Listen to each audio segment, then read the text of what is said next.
Hi dear all students, आज हम लोग शुरू करने के लिए जा रहे हैं 12th क्लास केमिस्ट्री में फिजिकल केमिस्ट्री में एक नया सा चैप्टर और काफ़ी इम्पॉर्टेंट चैप्टर है ये। इस चैप्टर का नाम है केमिकल काइनेटिक्स। यहाँ से नीट में और जेईई में 3 से 4 नंबर के क्वेश्चन रहते हैं। आप लोग इसे अच्छे ढंग से पढ़ें, इसके कॉन्सेप्ट को जानने की कोशिश करें। आज आप लोगों का इस चैप्टर का दैट मीन्स केमिकल काइनेटिक्स का फर्स्ट लेक्चर हो जाएगा। आज इस चैप्टर में फंडामेंटल पार्ट से चलेंगे और कुछ कंसेप्चुअल जो इसको इक्वेशन है, इस इक्वेशन पर हम लोग देखने का काम करेंगे। तो मैं आप लोगों के सामने मोहम्मद इब्राहिम और आपका बहुत ही खूबसूरत प्यारा सा channel modern classes Ibrahim sir. आइए हमारे साथ आप लोग स्टार्ट हो जाइए और पढ़ना शुरू कीजिए। आप लोग रेडी? हेडिंग लगा लीजिए chemical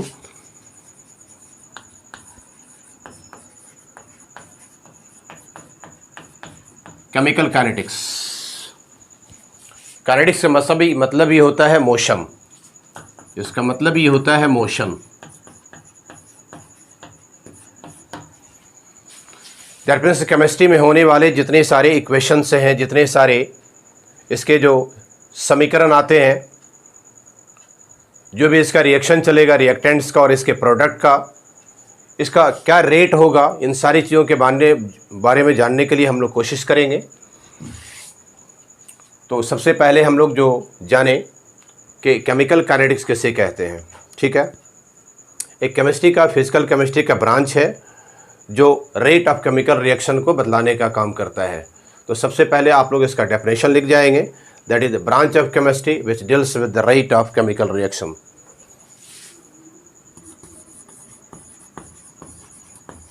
branch of chemistry which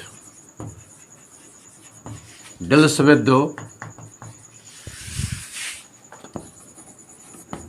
rate of chemical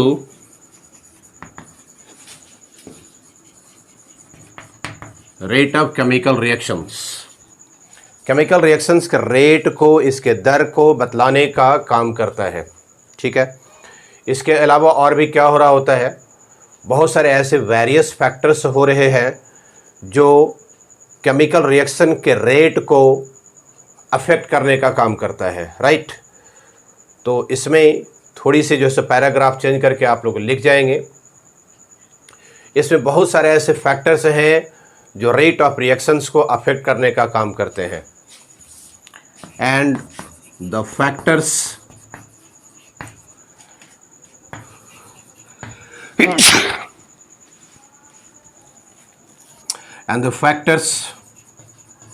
which affects the chemical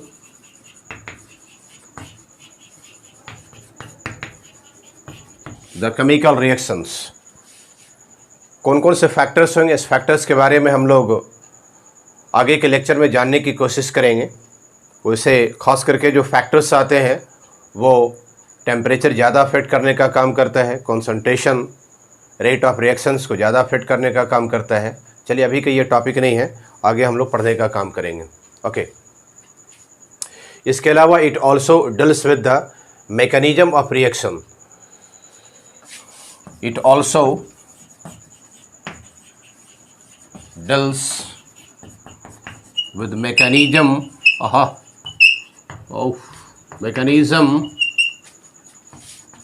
of reaction. और भी क्या हो रहा होता है केमिकल काइनेटिक्स में, it also deals with mechanism of reaction. Reaction के मैकेनिज्म को डील करने का भी ये काम करते हैं। ठीक है, नोट कर लो। रेडी? 1 2 3 4।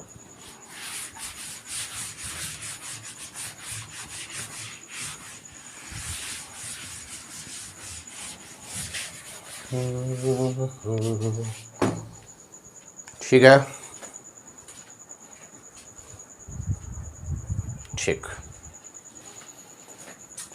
चलो, तो सबसे पहले जो हम लोग इसमें जानने की कोशिश करेंगे, एक एक पार्ट को हम लोग देखने की कोशिश करें। Rate of reaction. मैकेनिज्म में कौन कौन सी बात आ जाएगा? Rate of reaction, rate of reaction. चलो इसको भी कैपिटल से लिख देते हैं ताकि आपको आसानी हो जाए। ROR याद रखना, रेट ऑफ रिएक्शन, ठीक है। Factors affecting rate of reactions, factors affecting rate of reaction. कौन कौन से ऐसे फैक्टर्स हैं जो रेट ऑफ रिएक्शन को खास कर करके अफेक्ट करने का काम करेगा? इसमें आ जाते हैं temperature, concentration and nature of reactants।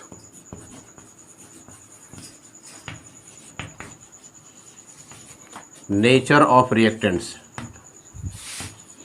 Reactant का नेचर क्या होगा, प्रोडक्ट का नेचर क्या होगा, आयनिक रिएक्शंस हो रहे हैं या फिर कोवैलेंट रिएक्शंस हो रहे हैं, किस तरह का रिएक्शन हो रहा है, इन सारी बातों पर भी ये डिपेंड करने का काम करता है, ठीक है। इसके अलावा आगे चल करके हम लोग पढ़ेंगे ऑर्डर ऑफ रिएक्शन के बारे में। Order of reaction, OOR, order of reaction etcetera यहाँ पर लिख दो, थोड़ा सुधार लें इसको। ऑर्डर ऑफ रिएक्शन के बारे में, रिएक्शन कैसा है, फर्स्ट ऑर्डर का है, सेकंड ऑर्डर का है, थर्ड ऑर्डर का है, ज़ीरो ऑर्डर का है, ज़ीरो ऑर्डर का है, कैसा ऑर्डर का है, फ्रैक्शनल ऑर्डर का है, फ्रैक्शनल ऑर्डर का है, कैसा ऑर्डर का है, इन सारी चीज़ों के बारे में जानने की हम लोग कोशिश करेंगे, ठीक है। इसके अलावा जो है, जो आप लोगों को पढ़ना है, that is the molecularity of the reaction.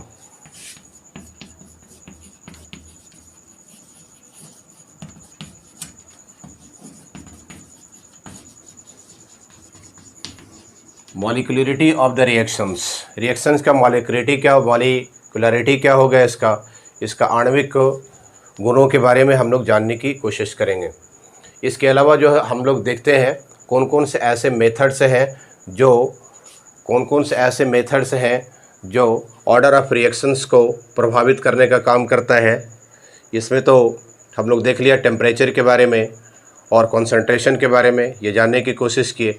Methods of the determinations of the order of reactions, methods of determination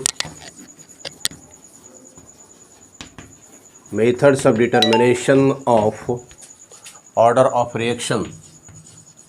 order of reaction में इसके कौन कौन से ऐसे मेथड्स होंगे जिसको डिटरमाइन करेंगे, ये फर्स्ट ऑर्डर का रिएक्शन है कि सेकंड ऑर्डर का रिएक्शन है या थर्ड ऑर्डर का रिएक्शन है, इसके बारे में हम लोग जानने की कोशिश करेंगे, ठीक है। सबसे पहले हम लोग जो स्टार्ट करें रेट ऑफ रिएक्शंस के बारे में। इस रेट ऑफ रिएक्शंस में क्या रेट होगा, किस तरह का रिएक्शन होगा, वेरी फास्ट होगा, बहुत ही स्लो होगा या फिर मॉडरेट होगा, किस तरह के रिएक्शंस होंगे, ठीक है।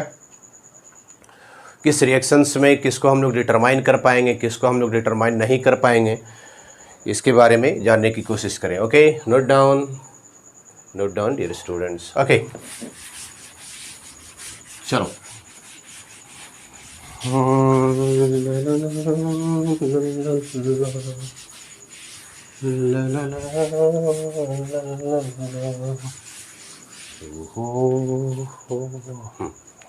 हेडिंग लगा लेंगे rate of reaction.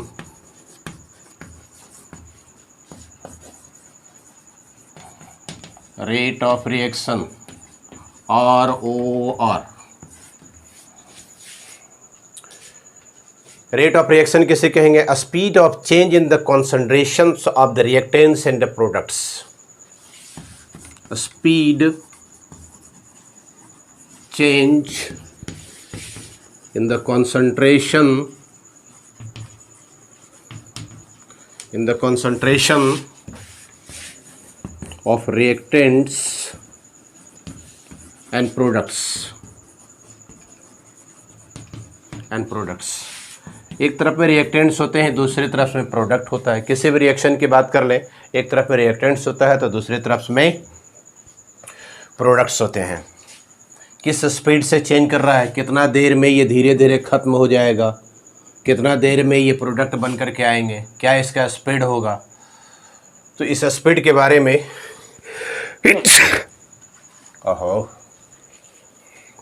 Sorry dear students, rate of reactions में हम लोग जानने की कोशिश करेंगे कि speed change in the concentration में, सांद्रता में, रिएक्टेंट्स के सांद्रता में, प्रोडक्ट्स के सांद्रता में कितने स्पीड से ये चेंजेज आने का काम कर रहा है।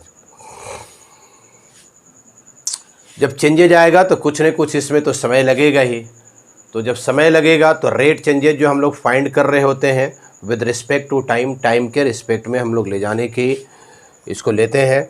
ठीक है, change in the concentrations of reactants and products, change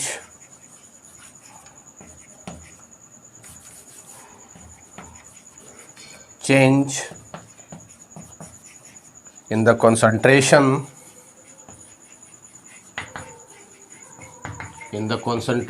of reactants and products with the unit time, per unit time के हिसाब से कितने से इसमें चेंजेज आ रहे हैं रिएक्टेंट्स में और प्रोडक्ट से कॉन्सेंट्रेशन में, इसके बारे में जानने की कोशिश करेंगे। अब यह है कि रिएक्शन किस तरह का हो रहा है, वेरी फास्ट रिएक्शन हो रहे हैं। जब बहुत ज़्यादा फास्ट रिएक्शन हो रहा होता है तब इसके जो है सो हम लोग जो रेट ऑफ रिएक्शंस होता है इसको हम लोग फाइंड नहीं कर पाते हैं। ओके, नोट करें पहले इतना।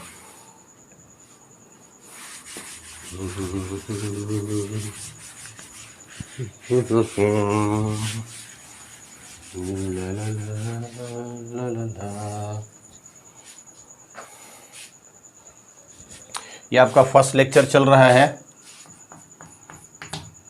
ये आपका पहला लेक्चर चल रहा है केमिकल काइनेटिक्स का। याद रखेंगे इसको, हेडिंग लगा लें, very fast reaction. Very fast reaction, जब रिएक्शन बहुत फास्ट होता है तब इसके रेट ऑफ रिएक्शंस को हम लोग फाइंड नहीं कर पाते हैं। ठीक है, जैसे आयनिक रिएक्शंस होते हैं बिल्कुल माइक्रो सेकेंड्स में ये ख़त्म हो जाते हैं। Ionic reactions complete in microseconds. Ionic reactions complete in microseconds. बहुत ही कम समय में आयनिक रिएक्शन से फिनिश हो जाते हैं। जब ये फिनिश हो जाएगा बहुत ही कम समय में, तब इसके हम लोग रेट ऑफ रिएक्शंस को फाइंड नहीं कर पाते हैं। Rate can not be measured, that is rate can not be measured. इसके हम लोग रेट को हम लोग फाइंड नहीं कर सकते हैं। एग्जाम्पल NaCl AgNO3 ये फॉर्मेशन करेगा NaNO3 प्लस प्रिसिपिटेट देने का काम करेंगे AgCl का। AgCl का ये वाइट प्रिसिपिटेट बनाते हैं, ये वाइट प्रेसिपिटेट बनाने का काम करता है। NaCl यानिक पार्ट है Na plus plus Cl minus, उसी तरह से Ag plus NO3 minus. Positive का नेगेटिव के साथ में, पॉजिटिव का नेगेटिव के साथ में इतना कम समय में आकर करके ये जुड़ रहे होते हैं कि टाइम का पता ही नहीं चलता है। और आयनिक रिएक्शंस में इसके रेट को, इसका जो रेट होता है, क्या इसका स्पीड होगा, इसके स्पीड के बारे में जानकारी लगा पाना बड़ा ही मुश्किल होता है। दैट मीन्स वैसे ही रिएक्शन जिसमें बॉन्ड का डिसोसिएशन हो रहा होगा, बॉन्ड इसके टूट रहे होंगे, तब तो ऐसे सिचुएशन में उसका रेट फाइंड किया जाता है। यहाँ पर ना तो कोई बॉन्ड डिसोसिएट कर रहा है, ना तो किसी तरह को बॉन्ड फॉर्मेशन करने का काम कर रहा है। डायरेक्ट पॉजिटिव वाला नेगेटिव के साथ में, पॉजिटिव वाला आयन नेगेटिव वाले आयन के साथ में ये डायरेक्ट जुड़ने का काम करते हैं, इसीलिए इसके रेट को हम लोग फाइंड नहीं कर सकते हैं। दैट इज़, नीचे आप लोग लिख लेंगे, नीचे लिख लेंगे देयर इज नो हेयर, ऐसे करके लिख देते हैं, यहाँ लिखो here there is no any dissociation, टूटना, dissociation and formation of bonds. यहाँ पर ना तो किसी बॉन्ड का डिसोसिएशन हो रहा होता है और ना तो फॉर्मेशन हो रहा होता है, इसलिए इसके स्पीड को हम लोग फाइंड नहीं कर पाते हैं। ओके, ठीक है, चलिए आप लोग इसको नोट कर लें, जल्दी से नोट कर लें।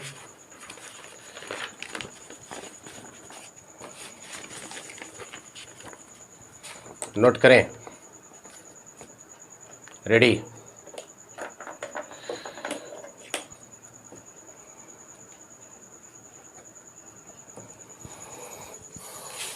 कैमरा कैप्चर कर रहा है, कहीं कट रहा है क्या?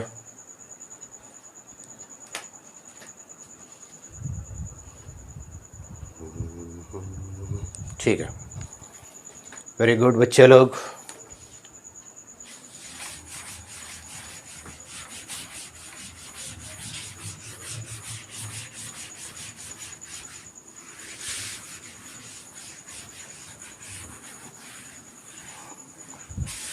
Very good.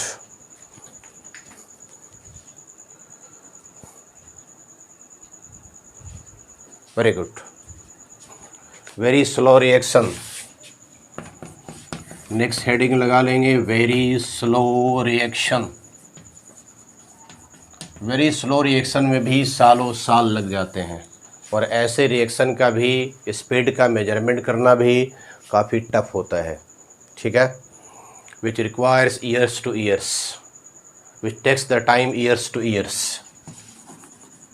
which takes the time years to years, सालों साल लग जाते हैं। जैसे लोहे में जंग का लगना एक केमिकल रिएक्शन है, इसीलिए इसके प्रैक्टिकल यूज़ का डिटर्मिनेशन हम लोग नहीं कर पाते हैं। That is there is no any determination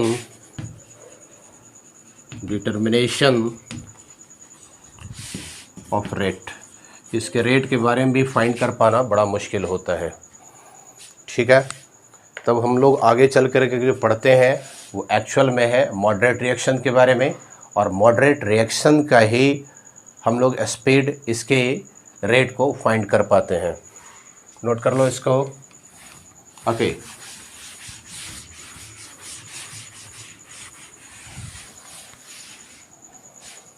moderate reaction third वाले में, moderate reaction, it is determined these types of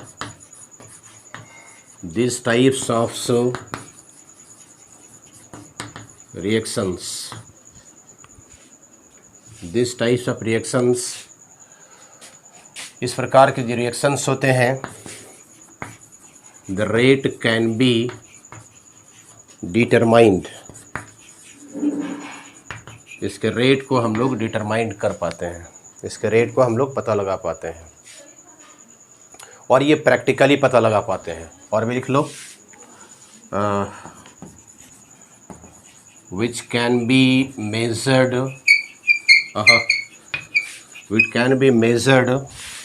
practically, इसको हम लोग प्रैक्टिकली मेजर्ड कर पाते हैं। ओके, ठीक। एग्जाम्पल के तौर पर कोई भी मॉलिक्यूलर रिएक्शंस हो रहा हो, मॉलिक्यूलर रिएक्शंस में खास करके कोवैलेंट रिएक्शंस हो रहे हों, तो जहाँ पर कोवैलेंट रिएक्शंस हो रहे थे वहाँ पर बॉन्ड डिसोसिएट करते हैं। बॉन्ड डिसोसिएट करने के बाद में दूसरी तरफ बॉन्ड का फॉर्मेशन कर पाता है। एग्जाम्पल चलो यहीं पर ले लेते हैं। एग्जाम्पल N2 के साथ में बहुत सारे रिएक्शंस इस चैप्टर में ऐसा आएगा जो कि बार बार करते करते आपको एक हैबिट हो जाएगा कि इसी तरह के रिएक्शंस आ रहे हैं। H2 के साथ में फॉर्मेशन करने पर NH3,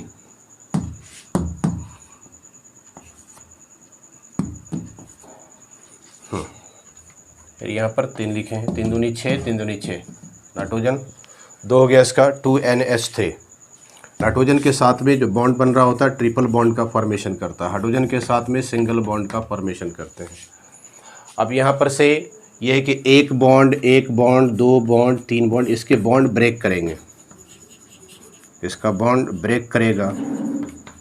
उसी तरह से ये बॉन्ड ब्रेक करेंगे, इसका भी बॉन्ड ब्रेक करेगा, इसका बॉन्ड ब्रेक करेगा। और नाइट्रोजन के साथ में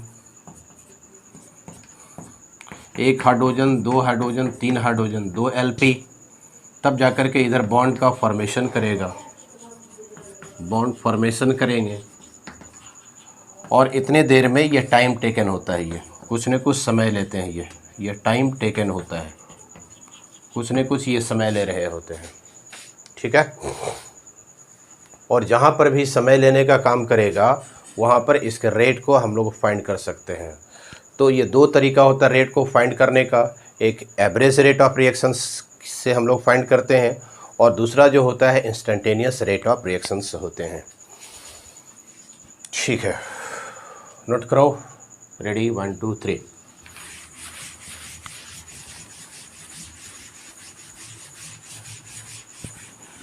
मॉडरेट जो रिएक्शंस हो रहे होते हैं 2 तरीका। Average rate of reaction, there are 2 ways of measurement of this type of reactions.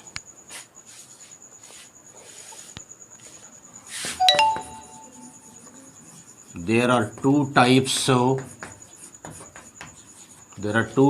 of rate। 2 तरह के रेट्स होते हैं।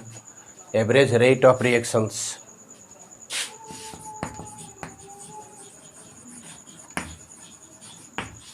एवरेज रेट ऑफ रिएक्शंस होते हैं। दूसरा instantaneous rate of reaction.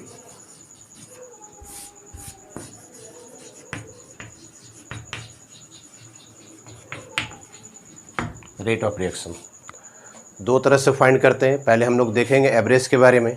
Average में ही बिल्कुल एकदम तात्क्षणिक तुरंत हो जाए। इंस्टेंटेनियस का यूज हम लोग फिजिक्स में बहुत ज़्यादा कर रहे होते हैं। ठीक है, इंस्टेंटेनियस टाइम पर कोई बड़ा सा वर्क हो जाए, that is called instantaneous work कहते हैं। इंस्टेंटेनियस मोशन में ले जाने का, किसी तरह का कोई भी वर्क हो रहा होता है उसको इंस्टेंटेनियस में दिखलाने का काम करते हैं। वेलोसिटी किस तरह का हो रहा है, उसका एक्सेलरेशन किस तरह का हुआ है, तो इन सारी बातों को इंस्टेंटेनियस में ले जाने का काम करते हैं। बहुत ही कम समय में कोई भी वर्क हो जाए। ओके, नोट डाउन, हेडिंग लगा लो, average rate of reactions.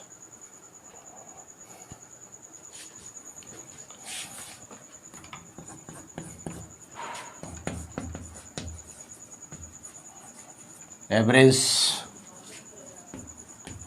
Rate of reaction, average rate of reaction. चलिए कुछ एग्जांपल ले लेते हैं हम लोग। इसमें कुछ भी रिएक्शन ले सकते हैं। 2A 3B = 4 से। इधर के पार्ट को रिएक्टेंट्स कहते हैं, इधर का पार्ट रिएक्टेंट्स है, इधर का जो पार्ट आता है इसको प्रोडक्ट बोला जाता है। ठीक, एवरेज रेट ऑफ रिएक्शन जब इसका हम लोग फाइंड करेंगे, एवरेज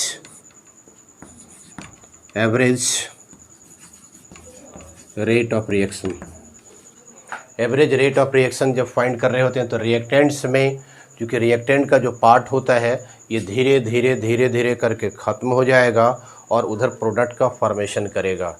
तो धीरे धीरे ये विलुप्त होते हैं, उधर वाला क्या होता है धीरे धीरे बन रहे होते हैं। तो जिधर वाला विलुप्त हो रहा होता है, जिधर वाले ख़त्म हो रहे होते हैं, डिसअपियर हो रहे होते हैं, उसको नेगेटिव में दिखलाने का काम करते हैं। तो इधर वाले में हम लोग लेंगे -1/2 delta A by delta T, delta A by delta T, ऐसे करके इसको दिखलाने का काम करते हैं हम लोग। आगे यहाँ पर हो जाएगा -1/3। ठीक है, स्टोकियोमेट्रिक ये गुणांक होते हैं, ये फैक्टर्स होते हैं, आगे चल करके हम लोग देखने का काम करेंगे। बट यहाँ पर अभी याद रखो कि 2 है तो 1/2 कर देना, 3 है तो 1/3 कर देना, 4 है तो 1/4 कर देना। बी वाले के लिए चूँकि ये रिएक्टेंट में है, रिएक्टेंट धीरे धीरे ख़त्म होता है, इसीलिए इसको माइनस में लेते हैं। यहाँ लिखेगा delta B by delta T. इधर वाले जो पार्ट हो जाएंगे पॉजिटिव में आएगा, इधर वाला पार्ट पॉजिटिव में होगा 1/4 delta C by delta T. तो ये एवरेज रेट ऑफ रिएक्शन दिखलाने का ये तरीका होता है। ठीक, आगे इसी तरह से और भी कुछ दूसरे रिएक्शन ले सकते हैं। Example 3x + y is equal to 2z 4z, चलो कुछ भी लिखो यहाँ पर। इसका जब दिखलाएंगे एवरेज रेट ऑफ रिएक्शन दिखलाएंगे इसका, ये हो जाएगा -1/3 delta x by delta T is equal to, यहाँ पर 1 छुपा हुआ है, -1/1 delta y by delta T is equal to +1/2 delta z by delta T. ठीक है, तो एवरेज रेट ऑफ रिएक्शन को दिखलाने का ये तरीका होता है। अब इसमें 2 काम हो रहा है। एक तो इधर वाला जो पार्ट होता है, रिएक्टेंट का जो पार्ट होता है, ये डिसअपियर हो रहे होते हैं, उधर जो प्रोडक्ट का पार्ट होता है वो अपीयर हो रहे होते हैं, उधर वाला बन रहा होता है। तो लेफ्ट वाले साइड जो रिएक्टेंट का होता है उसको हम लोग कहते हैं रेट ऑफ डिसअपियरेंस कहते हैं, ऑफ एक्स। नोट करो पहले इसको, okay.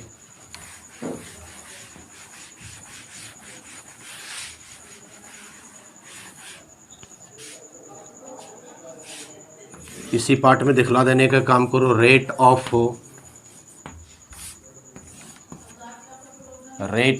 Disappearance, rate of disappearance. इसका रेट ऑफ डिसअपियरेंस क्या हो जाएगा, किसके लिए, पहले एक्स के लिए, डिफरेंस ऑफ एक्स, इस एक्स वाले पार्ट के लिए। रेट ऑफ डिफरेंस को हम लोग बोलते हैं rate of disappearance, ROD, rod बोलते हैं इसको। ठीक, तो रेट ऑफ डिसअपियरेंस किसके लिए, एक्स के लिए हम लोग दिखलाएंगे। कितना हो गया, delta x by delta T, delta x by delta T. ठीक, अब इसको जो हम लोग ले रहे थे, किससे में ले रहे थे, हम लोग नेगेटिव में ले रहे थे, राइट। तो नेगेटिव में है या पॉजिटिव में है, रेट ऑफ डिसअपियरेंस को सीधा सीधी आप मॉड के फॉर्म में दिखला देंगे। इससे ये पता चलेगा कि इसका रेट ऑफ डिसअपियरेंस पॉजिटिव में है कि नेगेटिव में है। मॉड का सीधा सीधी आप यूज़ कर दें, ज़्यादा बेटर होगा। इससे पॉजिटिव नेगेटिव का झमेला ख़त्म हो जाएगा। नेक्स्ट वाला पार्ट है वाई के लिए, rate of disappearance of Y is equal to, कितना लिखेगा, delta Y by delta T. और इसको भी आप मॉड में दिखला देने का काम करें।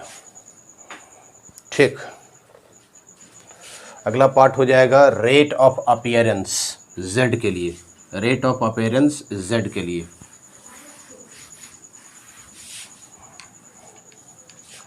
Rate of appearance of z,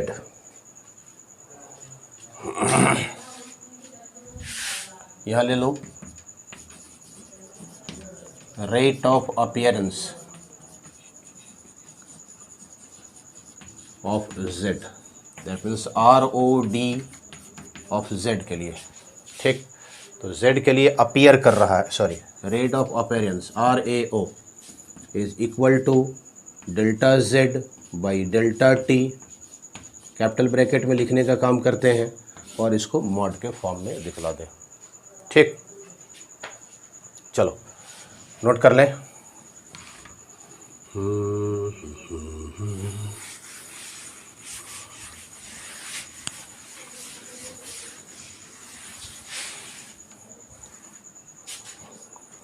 चलिए बच्चे लोग, चले आगे काम करें। Unit of rate reactions, unit of rate reactions. Unit क्या होगा? किसी भी चीज़ का जो यूनिट होता है कॉन्सेंट्रेशन पर टाइम।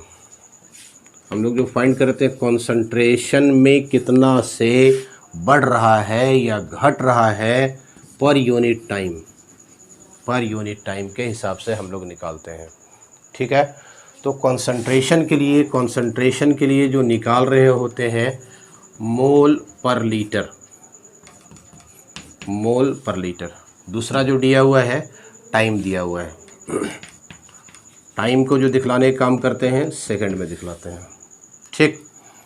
तो यहाँ पर कॉन्सेंट्रेशन के लिए क्या हो जाएगा? मोल पर लीटर। नीचे क्या दिया हुआ है? टाइम दिया हुआ है। टाइम को दिखलाते हैं सेकंड में दिखलाते हैं, तब कितना हो गया ये? मोल हो गया। लीटर को ऊपर लेके जाएगा, इसके ऊपर पावर 1 है, लीटर के इन्वर्स कर जाएगा, सेकंड का इन्वर्स कर जाएगा।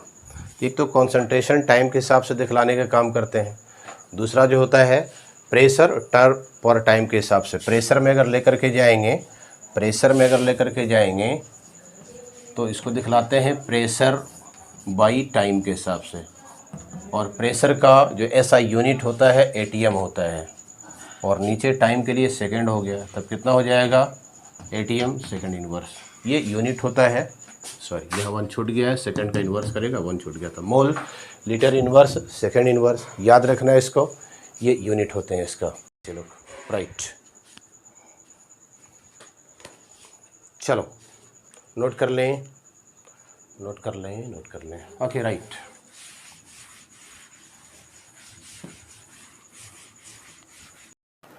चलिए कुछ क्वेश्चन ले लेते हैं हम लोग, क्वेश्चन पर वर्क करते हैं।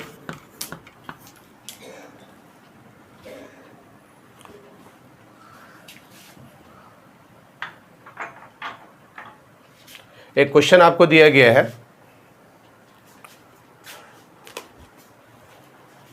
Right the correct expressions for average rate of reactions.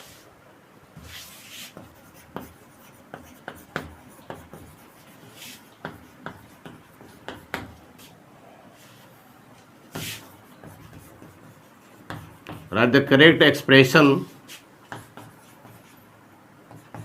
for the average rate of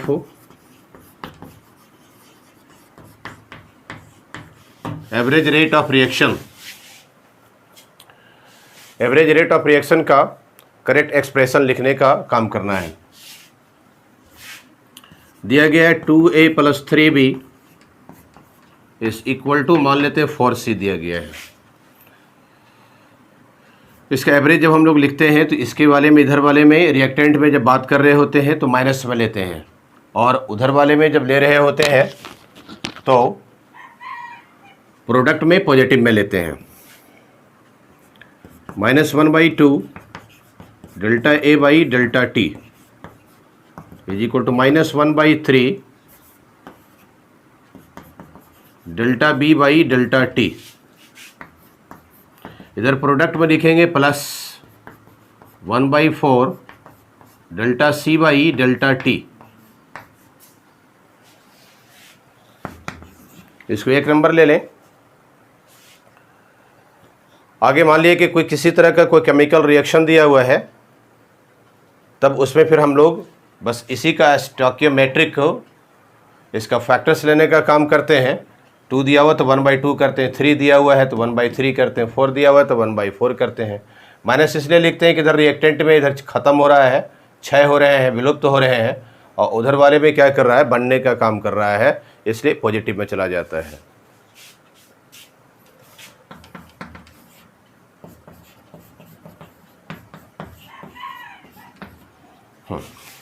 NH3O2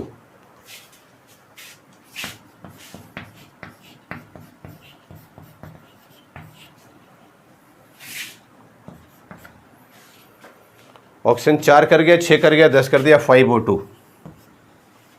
कैसे लिखेंगे इसका? -1/4 delta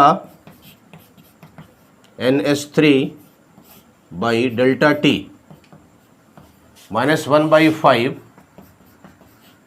delta O2 by delta T is equal to +1/4 delta NO by delta T is equal to +1/6 delta H2O by delta T।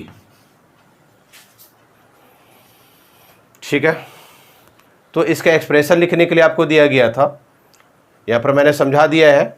इधर वाले negative में, reactant वाले negative में, उधर वाला जो चला जाएगा पॉजिटिव में चला जाएगा। ठीक है, नोट कर लें। Ready?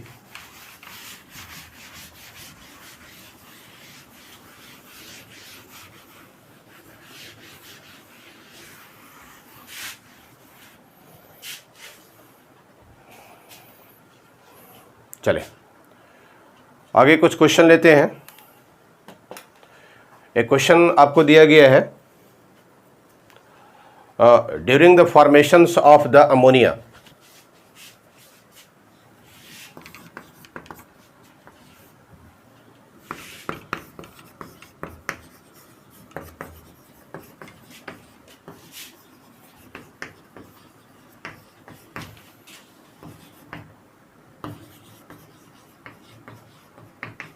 During the formation of ammonia,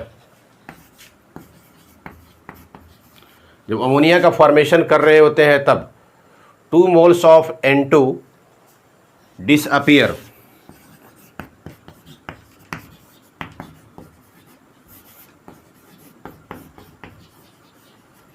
two moles of N2 disappear, 2 mole N2 गायब हो जाते हैं इन 60 सेकेंड, 60 सेकेंड में ले लेते हैं। इन 60 सेकेंड, दैट मीन्स 1 मिनट में, 60 सेकेंड दैट मीन्स 1 मिनट में, 1 मिनट में N2 डिसअपियर हो जाते हैं, खत्म हो जाते हैं।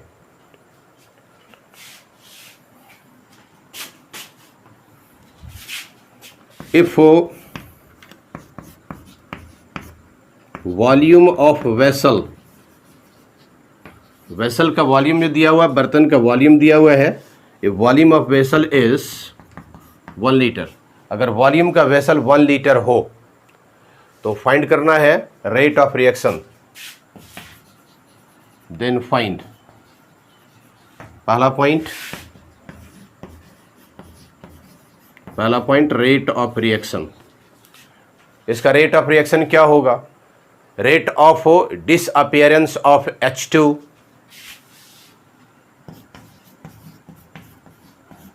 H2 का डिसअपियरेंस रेट क्या होगा? तीसरा, rate of appearance of NH3, किस रेट से NH3 बन रहा होगा। ठीक है, यहां पर दिया गया है कि N2 डिसअपियर हो रहे हैं, N2 डिसअपियर हो रहे हैं।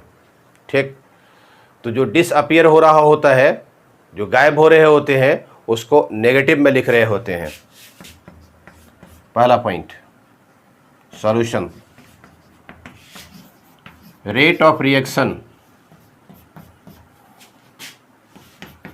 Delta N2 by delta T delta N2 by delta T. N2 का कितना बोल रहा है? 2 मोल। कितना दिया गया है? 2 मोल दिया गया है। 2 मोल। और वेसल जो दिया गया, कितना दिया गया? वेसल का जो कैपेसिटी वॉल्यूम दिया गया 1 लीटर दिया गया है, 2 मोल पर लीटर।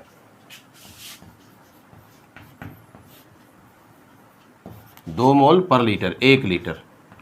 भाई नीचे टाइम दिया गया है, और टाइम दिया गया है, कितना दिया गया है? 60 सेकेंड दिया गया है। ठीक, इसका निकालने, this is the main line. 2 mole 1 litre, यहाँ से 1 अपने मन से कर दें, 1 बाई कितना कर जाएगा ये? 1 बाई 60 सेकेंड। ओके, 2 एकम 2 या 30 हो जाएगा, is equal to 1 by 30 mole per litre पर सेकेंड। मोल पर लीटर पर सेकेंड। ठीक है। इसका दूसरा क्वेश्चन कहता है rate of disappearance of H2। H2 का रेट ऑफ डिसअपियरेंस फाइंड करना है। इसमें सबसे पहले जो है सो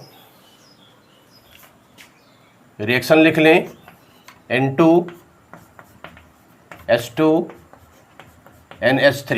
ये 2 टाइम्स दिया हुआ है, 3 दूनी 6, 3 कर गया यहाँ पर से। यहाँ पर 1 दिया हुआ था, इसलिए इस पार्ट को 1 यहाँ पर लिखने का काम किया है। अगला दूसरा point rate of disappearance of H2। H2 का रेट ऑफ डिसअपियरेंस फाइंड करना है। कितना से कर जाएगा ये? Delta H2 by delta T. Delta H2 by delta T. Rate of reaction में अगर इसका देखा जाए तो कितना कर जाएगा? -1/3 delta H2 by delta T.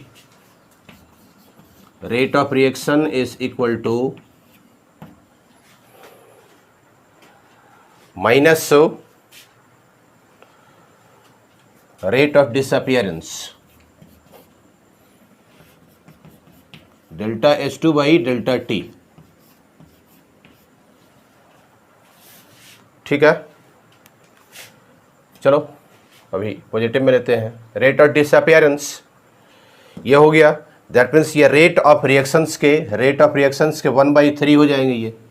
और रेट ऑफ रिएक्शंस कितना निकाल कर लाए हैं? 1/30। ये हो गया 1/30 is equal to 1/3 delta H2 by delta T. Delta H2 by delta T, 3 से काट दे इसको, ये 10 कर जाएगा। That means delta H2 by delta T, delta H2 by delta T is equal to कितना हो जाएगा? 1/10 मोल पर लीटर पर सेकेंड। ठीक है, नोट करें इसको। तीसरा पार्ट जो दिया गया है वो rate of appearance of NH3।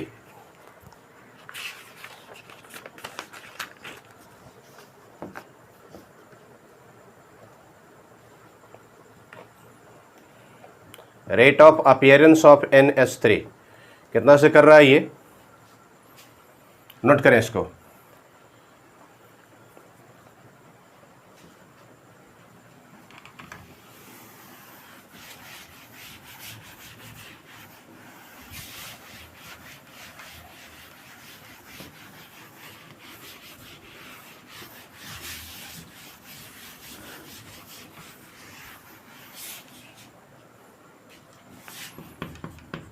तीसरा पार्ट इसमें था rate of appearance of NH3 is equal to delta NH3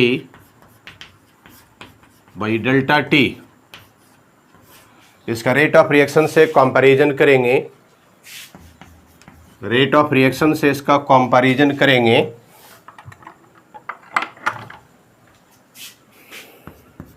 तब कितना हो जाएगा ये? 1/2 delta NH3 by delta T. Rate of reaction कितना लाए थे, 1/30,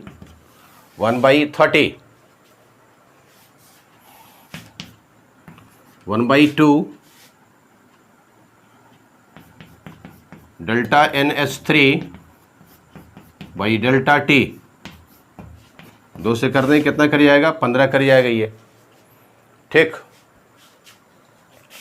देयरफॉर डेल्टा NH3 का रेट ऑफ डिसअपियरेंस जो हो जाएंगे, delta T is equal to 1/15 mole per litre पर सेकेंड, ठीक है। चलो हो गया ये क्वेश्चन।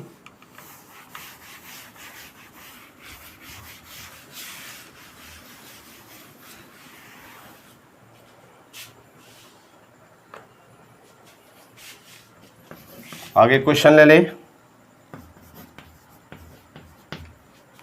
N2O5 ये टूट जाते हैं NO2 प्लस O2 में।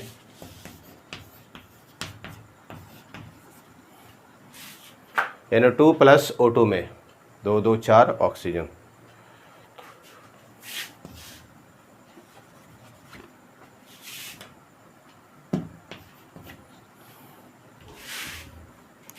चार नाइट्रोजन, 5 दूना 10, 4 दूनी 8, 2 10, ठीक है।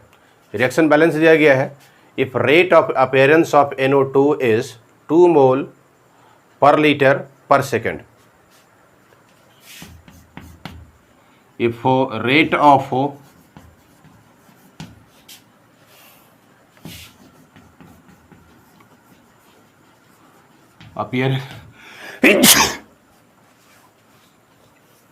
appearance of NO2 is 2 mole per litre पर सेकेंड। ये क्वेश्चन दिया हुआ है रेट ऑफ अपीयरेंस, क्योंकि इधर NO2 क्या कर रहा है, अपीयर करने का काम कर रहा है। Find rate of reaction and rate of disappearance of N2O5। Find rate of, find ROR, rate of reaction and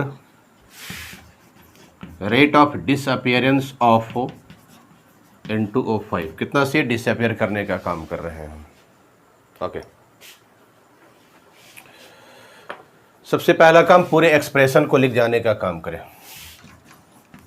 इसका रेट ऑफ रिएक्शन सॉल्यूशन करो, क्या हो जाएगा,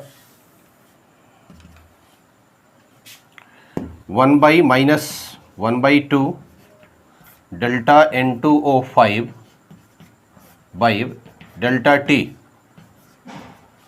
is equal to plus 1/4 delta NO2 by delta T is equal to plus 1/1 delta O2 by delta T। चलिए आपके साथ में ये एक्सप्रेशन आ गया, ये पूरे के पूरे एक्सप्रेशन हो गया ये, ठीक है।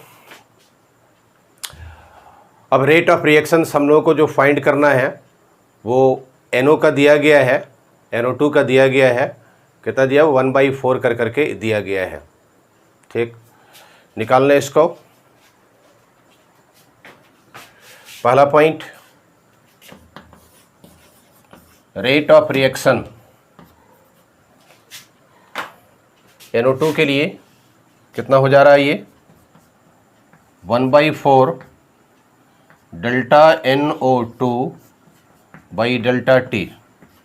इसका डिसअपियरेंस रेट दिया गया है, ये तो 1/4 हुआ, कितना दिया गया है ये, 2 मोल पर लीटर पर सेकेंड, 2 मोल पर लीटर पर सेकेंड दिया गया है। 2 से काट दें इसको, कितना कर जाएगा ये, 1/2 मोल पर लीटर पर सेकेंड, ये हो जाएगा। रेट ऑफ रिएक्शन से जब हम लोग कंपेयर करेंगे, N2O5 कितना से डिसअपियर करने का काम कर रहा है, रेट ऑफ रिएक्शन से 1/-1/2 N2O5 बाई डेल्टा टी। ठीक है। Rate of disappearance, therefore rate of disappearance of N2O5, N2O5 का रेट ऑफ डिसअपियरेंस हम लोग फाइंड कर लेंगे। 2 से यहाँ पर मल्टीप्लाई कर दें 2 हो जाएगा। ये माइनस का है, माइनस में रखो इसको। ठीक है। रेट ऑफ रिएक्शन से, रेट ऑफ रिएक्शन से ये हो गया -2 हो गया, इनटू कितना लेकर के आए हैं 2 लाए हैं, 2 से 2 कट गया, -1 मोल पर लीटर पर सेकेंड। इतना से ये डिसअपियर करने का काम कर जाएगा, -1 मोल पर लीटर पर सेकेंड से। ठीक है, नोट करें।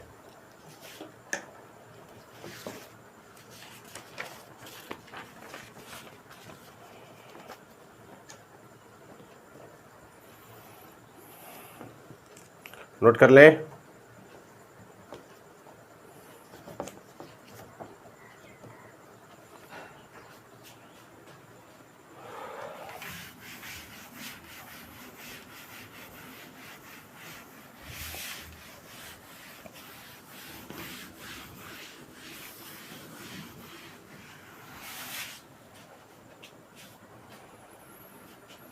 ठीक है। दूसरा जो पार्ट हम लोग जो बात कर रहे थे वो दूसरा पार्ट है instantaneous rate of reaction.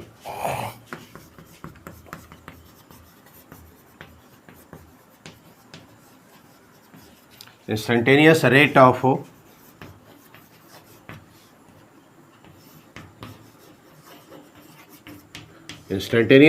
Reaction.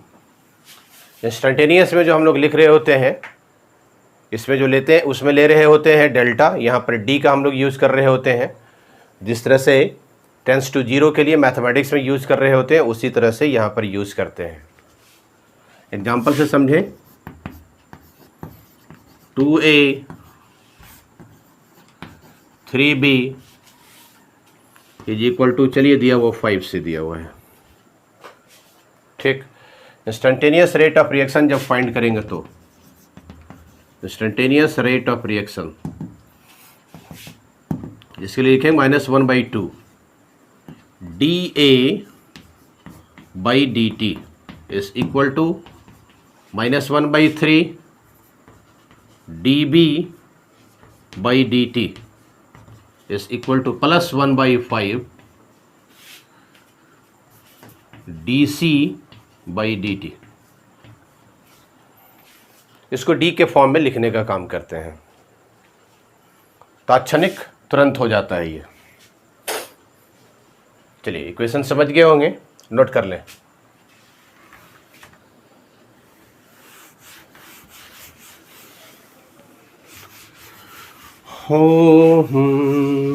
चलो बच्चे लोग,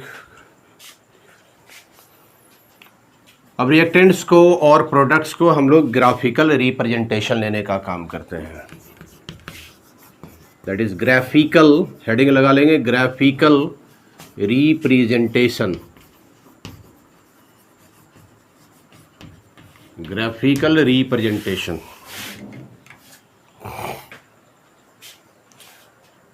ग्राफिकल रिप्रेजेंटेशन में जब दिखला रहे होते हैं, here is the x axis पर है, ये वाई एक्सिस पर है। इधर दिखलाते हैं रिएक्टेंट को, इधर लेते हैं टाइम को। इसका जो ग्राफ आता है इस तरह से ग्राफ आता है। ऊपर से ये स्टार्टिंग कर रहा है, कोई भी रिएक्टेंट धीरे धीरे धीरे धीरे करके ये खत्म हो रहा है और एक समय आएगा कि ये बैलेंस में अपना ये चला जाएगा। दैट मीन्स प्रोडक्ट की तरफ में चले जाते हैं। तो रिएक्टेंट का ग्राफ लेने के लिए दैट मीन्स धीरे धीरे इसका ग्राफ डाउन में जाएगा और डाउन में जाते जाते फिर क्या करेगा, ये कांस्टेंट की तरफ में चले जाएंगे। उसी तरह से जब हम लोग बात कर रहे होते हैं प्रोडक्ट के साथ में, Y axis, X axis product और ये टाइम दिया हुआ है। ये इसके वाले में क्या होता है कि ये धीरे धीरे बढ़ना शुरू करता है और ऊपर की तरफ में जाता है। फिर एक वक्त आता है ये कांस्टेंट होना शुरू हो जाता है। दैट मीन्स धीरे धीरे कर करके पिकअप पकड़ता है और फिर एक वक्त ऐसा आता है कि आकर के ये कांस्टेंट हो जाते हैं। तो रिएक्टेंट टाइम का ग्राफ इस तरह से आता है और प्रोडक्ट टाइम का ग्राफ इस तरह से आते हैं। Okay, note down.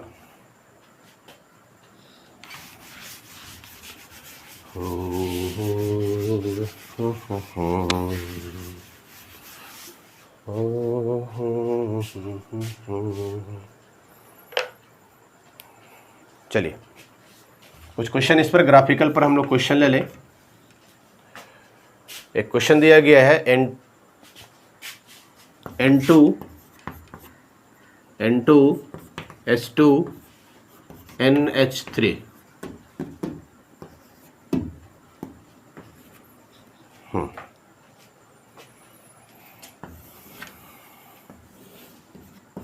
X axis पर एंड वाई एक्सिस पर, एक्स एक्सिस पर, वाई एक्सिस पर H2 के लिए ROD रेट ऑफ डिसअपेरेंस दिया गया है मोल पर लीटर में। H2 के लिए मोल पर लीटर में दिया गया है। किस तरह से ये डिसअपेयर करने का काम कर रहे हैं, मान लेते हैं यहाँ पर 0.6 दिया हुआ है, यहाँ लिखो मोल पर लीटर में H2 के लिए।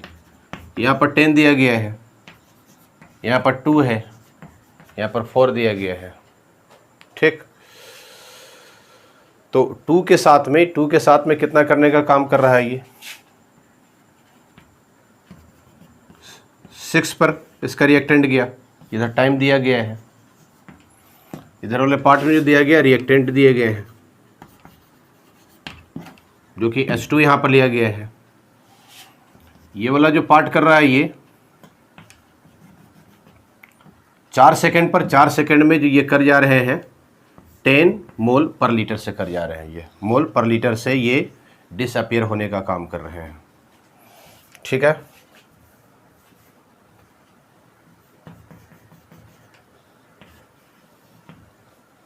ओके। इस तरह से इसके जो है सो इसके ग्राफ आ रहे हैं। इसका ऐसे करके ले ले,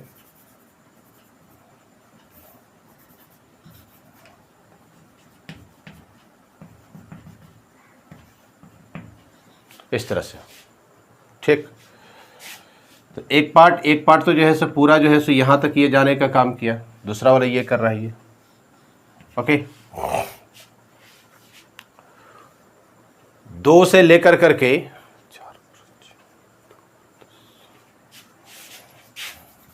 फर्स्ट पॉइंट में इसको ऐसे करके लिखो,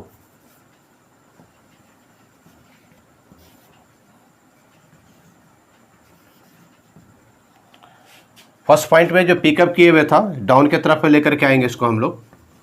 वो 10 मोल पर लीटर दिया हुआ था इसका, बाद में फिर इसका जो है सो डिसअपियर होकर के पहुंच गया।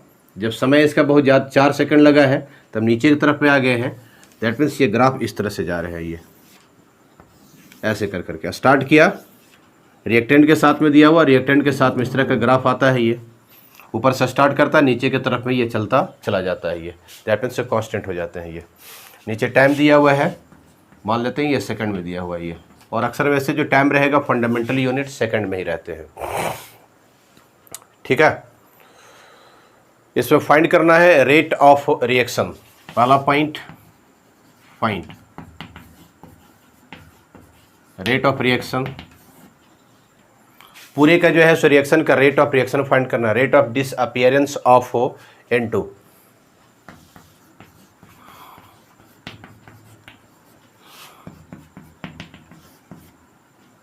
Rate of disappearance of N2 find करना है।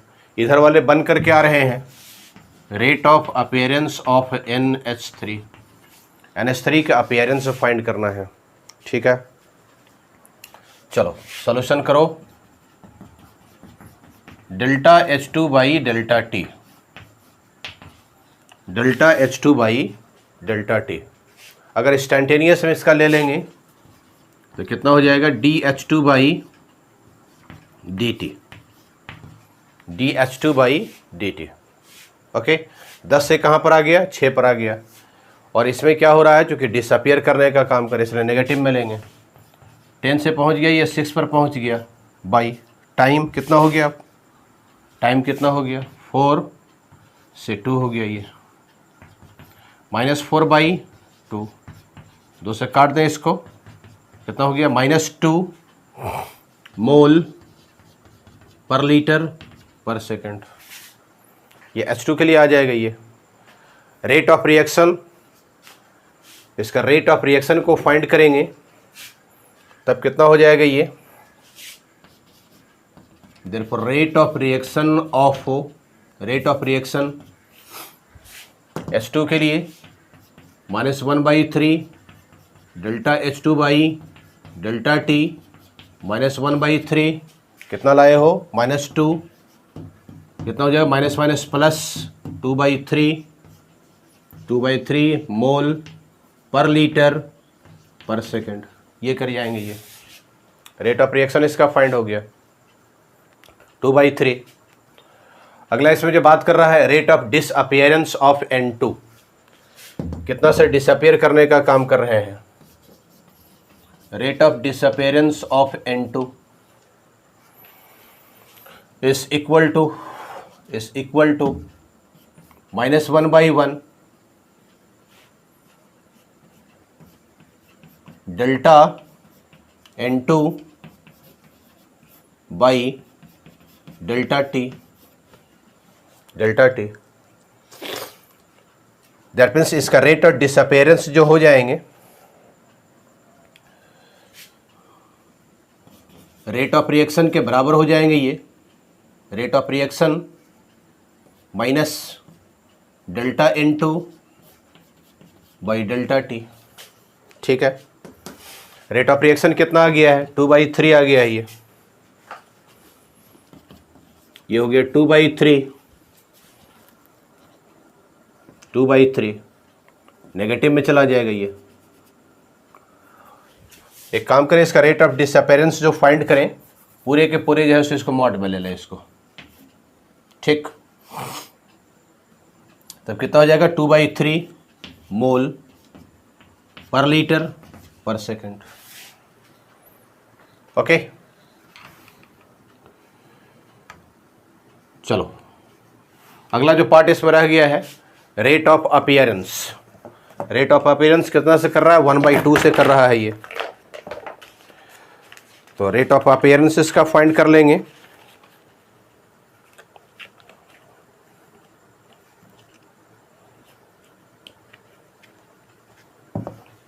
ए पे लिख देते हैं, रेट ऑफ अपीयरेंस ऑफ, किसका दिया हुआ है, NH3 का दिया हुआ है, NH3। ओके, कितना हो जाएगा इसका,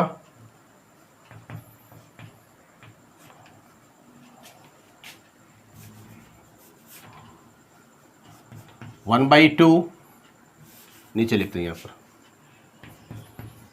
1/2 delta NH3 by delta T is equal to rate of reaction. ये हो गया 1/2 हो गया delta NH3 by delta T is equal to rate of reaction. कितना लाए थे, 2/3। ये वाला पार्ट यहाँ पर से मल्टीप्लाई कर जाएगा ये, तब कितना हो जाएगा, ये delta NH3 by delta T is equal to 2 जा 4/3 मोल पर लीटर पर सेकंड। कैप्चर कर लिया है।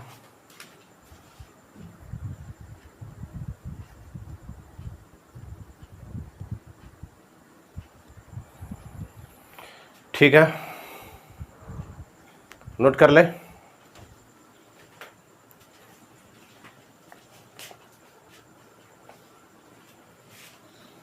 Okay, ready.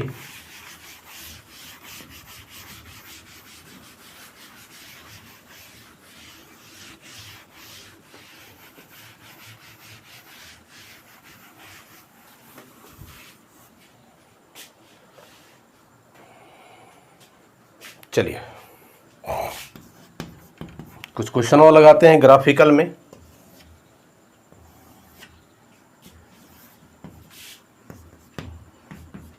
X axis Y axis पर दिया हुआ है, इधर टाइम दिया हुआ है इन सेकंड में, इधर का पार्ट दिया हुआ है, रिएक्टेंट दिया हुआ है, ले लेते हैं 2p3q is equal to r।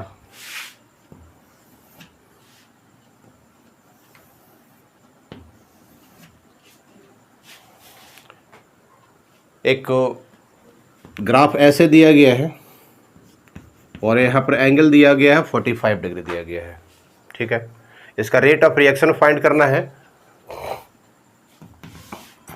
है, रेट ऑफ रिएक्शन, दूसरा रेट ऑफ, यहाँ पर इक्वल का साइन है, rate of appearance of R कितने से ये अपीयर हो रहे हैं, ठीक। चलो इस क्वेश्चन में शामिल किया गया है क्यू के लिए रिएक्टेंट में है और ये दिया गया मोल पर लीटर में दिया गया है क्यू के लिए, ऐसे लिख देते हैं ब्रैकेट में। तो D Q by D T, पहले इसका फाइंड करें, सॉल्यूशन निकालें इसका, D Q by D T is equal to D Q by D T. कितना से कितना सी ये रिएक्टेंट जो है, ये रिएक्टेंट धीरे धीरे कर करके ये खत्म कर रहा है ये। तो यहाँ पर एंगल कितने का कर जाएगा ये 145 का। स्लॉप जो जा रहा है इसका 10 पर जाएगा, तो 10 कितना, सॉरी 45 है तो ये कितना हो जाएगा 135 हो जाएंगे। तो कितना कर जाएगा ये 135 डिग्री, 135 डिग्री पर हो जाएगा। tan 45 का वैल्यू होता है 1 होता है, tan 135 को कितना हो जाएगा -1 हो जाएगा। तो कितना हो गया ये -1। D Q by D T जो आ गया आपका -1 आ गया है, okay. Rate of reaction find करें इसका, रेट ऑफ रिएक्शन ऑफ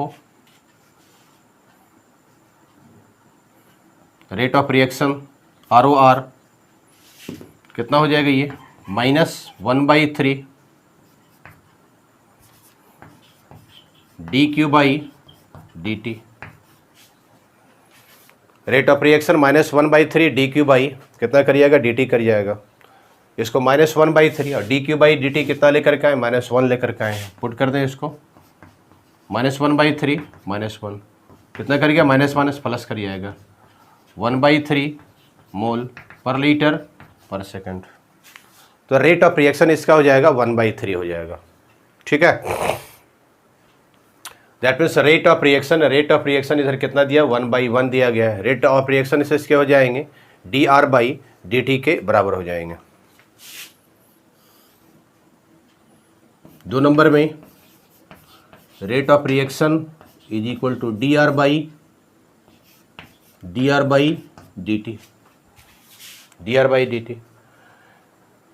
इसका रेट ऑफ डिसअपेरेंस फाइंड करेंगे, dR/dt इज इक्वल टू कितना हो गया रेट ऑफ रिएक्शन। तो रेट ऑफ रिएक्शन कितना आया 1/3 आया है, वही पार्ट रह जाएगा वो 1/3 मोल पर लीटर पर सेकंड, ठीक है। सेम हो जाएगा क्योंकि इसके साथ में क्या है 1 इसके साथ में जुड़ा हुआ है ये।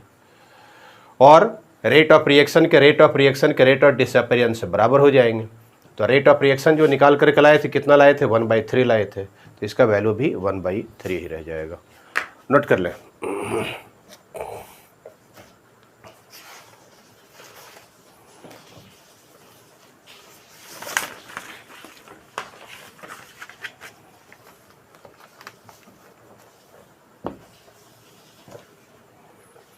नोट करें।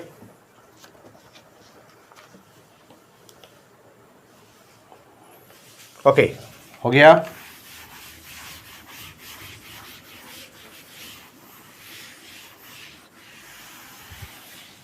चलिए इसी से रिलेटेड एक क्वेश्चन और ले लेते हैं।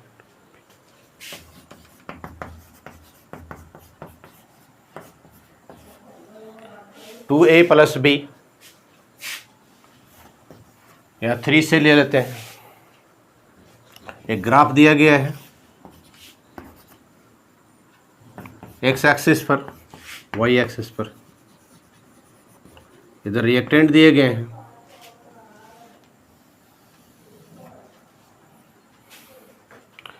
यहाँ पर एंगल दिया गया 30 डिग्री का, टाइम दिया गया है सेकंड में, टाइम दिया गया है सेकंड में दिया गया है। चलिए बी के लिए ले लेते हैं हम लोग, मोल पर लीटर में दिया गया है। ये क्वेश्चन में शामिल है। ये रेट ऑफ रिएक्शन फाइंड करना है, रेट ऑफ रिएक्शन फाइंड करना है, and rate of appearance of C find करना है। रेट ऑफ अपीयरेंस सी का कितना हो जाएगा, ठीक है। Solution D B by D T, D B by D T.